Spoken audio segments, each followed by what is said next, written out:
Have you noticed that the moment you get into a relationship, your life suddenly disappears? Now everything is about us, now everything is about him, and never about you. You start losing your routines, you don't take care of yourself anymore, you just lose yourself, you lose that spark that you initially had before you started seeing him. If this sounds familiar, you're not alone. Today, I'm going to share with you the real reasons why women lose themselves in relationships, and I'm going to share how to become the woman that always values herself and chooses herself no matter what. Most women are conditioned from childhood to be agreeable and nice and sweet. You always have to say yes to requests, and you have to be nice so that you're loved and liked. This is why we start externalizing our worth. Instead of knowing that we are inherently valuable, we expect other people to confirm that we are valuable by complimenting us, by telling us how nice we are. And that is why we want to be so nice to them. But being nice to people at the expense of your own life is not a badge of honor. When you get serious with somebody, when a man shows you interest, your nervous system thinks that it's safe. It loves attention, it loves validation, and it mistakes love for safety. Your nervous system goes, finally, something great is happening. I'm getting all the validation and attention that I require. But the thing is, you don't lose yourself because you're weak. You lose yourself because your brain sees this love as your survival. So you need that man to survive because he is giving you validation that you're seeking, that you're requiring to survive. But the moment you start feeling that he's pulling away and he's not giving you the attention that you're used to, you start overgiving, you start overfunctioning because you want to perform better. You think that something is wrong with what you're doing. Maybe you didn't cook well enough this time. You're gonna cook 5-course meals this time so that he will give you the attention, that he will give you the validation that you're seeking. You're trying to fix everything. You're trying to ask him, what's wrong? What's wrong? What's happening? Like, did I do something wrong? Is something wrong? What did I do? You start proving too much, you start fixing, you start overgiving, you start being too available because you want him to validate you again. You think that if you're useful, if you're overgiving, you will not be abandoned. But that's just simply not true. You were conditioned to think that you will only be loved if you overgive, if you're useful, if you give some sort of value. But nobody told you that you're valuable inherently, that you don't actually need to do all of those extra things. Somebody's love will not depend on you learning how to do a back massage for a man or learning how to do these extremely complicated meals that you see in Michelin star restaurants. Somebody's love is not dependent on that. You don't need to perform to prove that you're worthy something. You don't need to outperform or overgive because the only thing you get as a result is you losing yourself, is you losing your own spark, is you losing your own interest and this life force that you have. It's almost like you will have a life sucked out of you because you just overgive and you have nothing left in your own cup. But the funny thing is that nobody's gonna tap your shoulders and hug you and say, thank you so much for sacrificing yourself and your life for me. People will love for you to pour into them and prioritize their needs. But nobody's gonna say, thank you for doing this. Everybody's gonna say, why did you do this? Why didn't you take care of yourself? I didn't ask you to do this, but you still did it because you wanted to show that you love somebody. You wanted to show that you're worthy. You wanted to show that you're useful. But that's okay because this is something we can unlearn. Because before you lived a very fulfilling life. You went to the gym, you had your hobbies, you had your girlfriends. And even though you don't have this right now and you lost your spark, we can get it back. A relationship cannot dim your light when you have your own storyline. When you're the main character of your life, no man will ever be able to dim your light. When you have your own hobbies, when you have your own friends, when you have your own extracurricular activities, when your schedule is full, a man has to fit in his time with you. He has to schedule that in because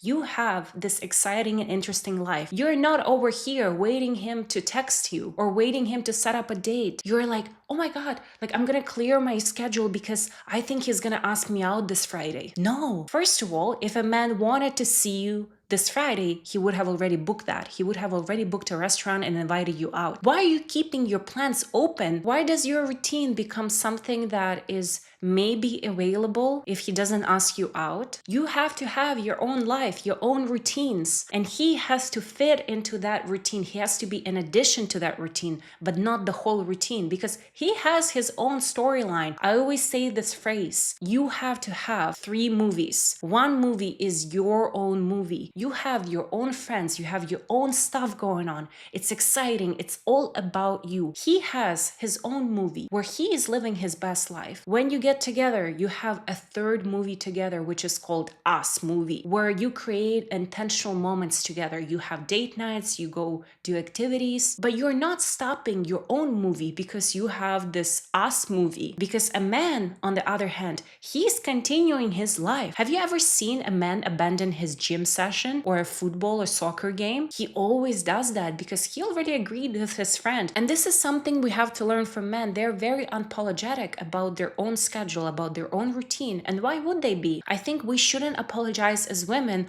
for following our schedule, for doing things that we enjoy. Don't forget that your movie together, the 3rd movie, has to run in the conjunction with your movie as well. Your movie doesn't stop. Your movie doesn't get abandoned. Oh, I'll figure it out later. It's just like somewhere on the bookshelf. Like there's so much dust on it. Like nobody's watching that movie. No, this movie has to be playing. This movie has to be engaging. This movie has to be playing every single day for you. You're not doing it for anyone else. I don't want you to wake up one day and think, wow, it's been 5 years with this man and I completely abandoned my whole life. I sacrificed everything for him.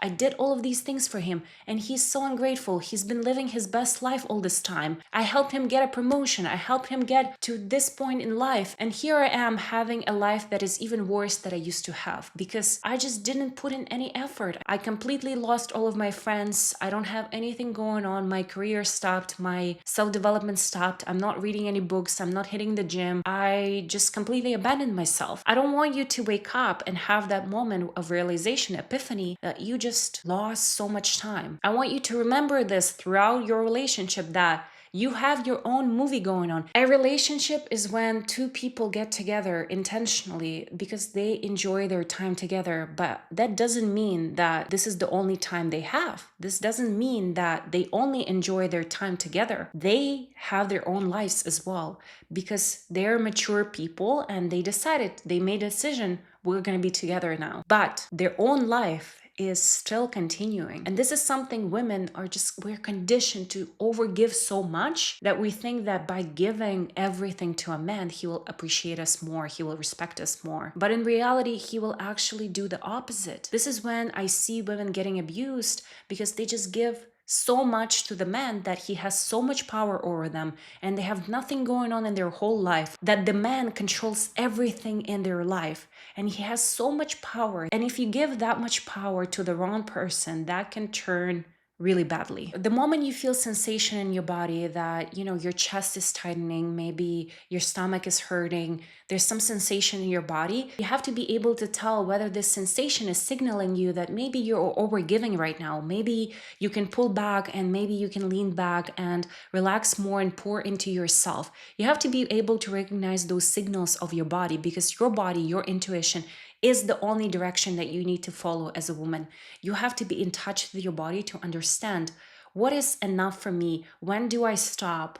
When do I continue? Can I give more or should I pull back and give myself something? Because my body is clearly asking for it. But when you don't listen to your body, you miss those signs. When you lost touch with your body, you will not be able to notice those signals. So you have to be able to see those signs early on so that you can take precautionary measures and fill in your own cup. Your sacred time for yourself has to be non-negotiable. Your standards, your rituals, they have to always be for you. This is non-negotiable. It cannot be 1 week I'm gonna do this, another week I'm not gonna do that. If you committed to going to the gym, if you committed to eating clean, if you committed to reading daily, you have to fulfill those promises for yourself. You have to have this self-respect for yourself and for your own choices. A woman who knows who she is and what she stands for, she will never disappear into a man. She will never make her whole life about a relationship. She will always keep the focus on herself. You have to fall in love with your own life before you fall in love with anyone else. I think it's so important for a woman to know herself, to date herself, to spend time alone, to really choose herself every single day. And I have another video on solo dating and how to master self-love on my channel that I'll tag below this video if you want to check it out. But I think it's just a requirement for a woman, no matter if she's in a relationship or out of relationship, but especially if she's in a relationship, in a long-term committed relationship, because it's so easy to fall into the trap of overgiving, to fall into the trap of just abandoning yourself because it feels safe, because you already got the validation that you needed. But you need to validate yourself. You need to learn how to love yourself, how to pour into yourself. And you have to continue your own movie, because your movie will be the most exciting movie of your life. Your relationship with yourself is the relationship that you start your life and you end your life with. This is the only relationship that was there from the beginning and will be there till the end. So we have to really cherish that relationship, pour into ourselves, and always make sure that we value ourselves. When you learn how to unwrap this beautiful movie of yours, you wouldn't need to make your whole life about a relationship or a man, because you just have such exciting opportunities, people, and activities planned and happening in your life that you're just unstoppable. You're very powerful as a woman when you know what you want, when you know what you stand for, and when you know what you like. Thank you for watching my video, and I hope to see you again very soon.